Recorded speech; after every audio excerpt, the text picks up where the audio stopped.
Last month, President Trump declared a, quote, national emergency concerning the southern border of the United States under the National Emergencies Act. And, my colleagues wanted to talk about the southern border with relation to the opioid crisis, so let's talk about it. Because even at the time that he declared this emergency, he said himself, quote, I didn't need to do this. But he did. And at the time the president declared this emergency, the White House issued a statement that, quote, he would be using his legal authority to take executive action to secure additional resources. And he's transferred millions of dollars even from FEMA to ICE. The statement said that the administration had identified funding that could be transferred from other agencies as well. This includes up to $2.5 billion that he's transferred from the Department of Defense and up to $3.6 billion reallocated from military construction projects. So that's one national emergency he's identified.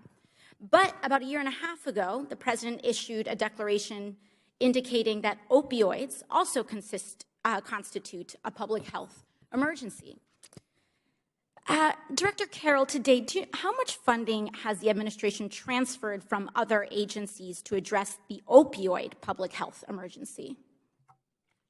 If you're referring to the opioid emergency that was declared 18 months or so ago, very little money was actually transferred over. I'm not sure of the exact amount, but it was not very much money. Right. We're seeing here, there's evidence that almost no money was transferred from other agencies. So we have two national emergencies, one declared on the southern border where the president transfers and is taking away millions of dollars from other agencies to address a wall, which doesn't even solve these issues when we're seeing that it's focused on ports of entry. But second, when we actually— May I address that, actually? In terms of if you just go by weight, and I can break it down by drug if you would like, but and the numbers that I have from Customs and Border Protection for 2018 reflects the total weight of drugs at ports of entry in 2018 was 432,000 pounds of various drugs. Between ports of entry for the same time frame, fiscal year 2018, 476,000. So actually more even. In terms of total weight, I can break it down by drug if you want. So here's my big question I want to ask for the other side.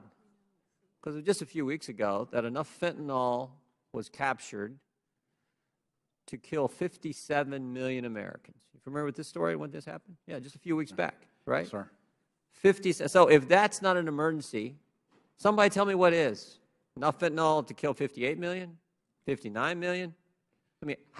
How bad does it have to get before we actually say this is an emergency? Mr. Carroll, is there a drug crisis emergency on our southern border? Yes, sir.